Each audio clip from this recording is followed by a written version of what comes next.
Hello everyone, welcome back to my channel and good morning from Upforgeta. আজ 16ই April আর এখন বাজে সকাল 9:22। আমাদের টিম একদম রেডি আর গাইড এবং পোর্টার দাদারা ক্যাম্পগুলো খুলে নিচ্ছে। এগুলোই আমাদের সাথে কুলারা ক্যাম্পে যাবে।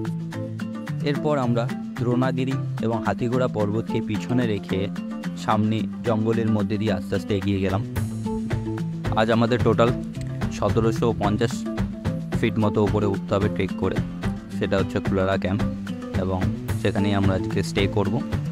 এবং আমরা আগের ভিডিওতে প্রায় 2000 ফিট মতো ট্রেক করে এই আখরোটগেটা ক্যাম্পে পৌঁছাই এবং সেই ভিডিওটা যদি এখনও দেখে না থাকেন লিঙ্ক ডেসক্রিপশন বক্সে দেওয়া আছে, চাইলে দেখে নিতে পারেন। এরপর আমরা জঙ্গলের মধ্যে দিয়ে কখনো ছোট্ট ঝর্নার পাশ দিয়ে, কখনো একটা বিরাট গাছের নিচ দিয়ে, আবার কখনো উঁচু নিচু পাথুরের রাস্তা ধরে কুলারার দিকে এগিয়ে চললাম।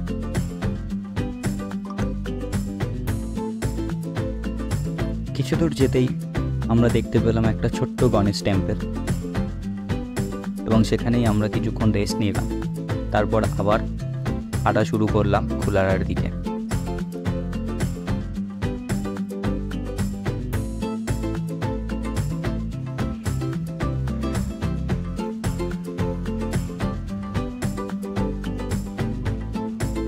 ফাইনালি 4.5 ঘন্টার ওপর ট্রেক করে আমরা পৌঁছালাম কুলারা ক্যাম্পসাইট।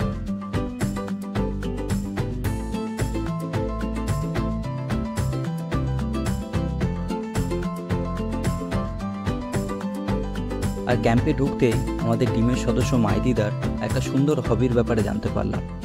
এখন সেটাই তোমাদের সাথে শেয়ার করব। তো মাইতি দেখলো কি? এগুলো রুটের মধ্যে পাওয়া পাথর। এটা আমার একটা হবি, এটা ডিফারেন্ট হবি যেটা আমি কালেক্ট করে থাকি। আর সেই জায়গা থেকে নিয়ে আমার একটা স্টোরেজ আছে। দেখে তো মনে হচ্ছে হিরে টিরে হবে। এটা একটু অন্যরকম পাথর, দেখলে মনে হবে পাথর নয়, কিন্তু অ্যাকচুয়ালি এটা পাথর।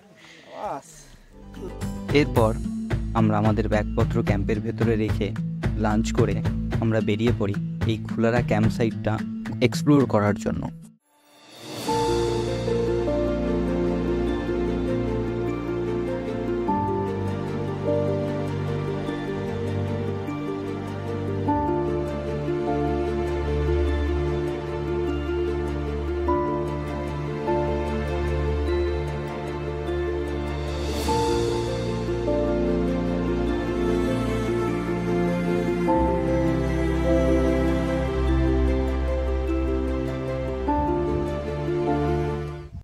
এইসব করতে করতেই হঠাৎ সন্ধে হয়ে যায়, আর পাহাড়ে সন্ধে হয়ে যাওয়া মানেই আর কিছু করার থাকে না। আর আমাদের ডিনারও রেডি হয়ে গেছিলো 7টার মধ্যে।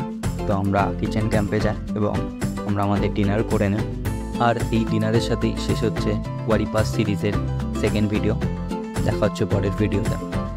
আর ডিনার শেষে আমি কিছু নাইট ফটোগ্রাফি করেছিলাম এই কুলারা ক্যাম্প সাইডে, সেগুলোই ভিডিও শেষে অ্যাটাচ করেছি। প্লিজ দেখবেন, আশা করি ভালো লাগবে।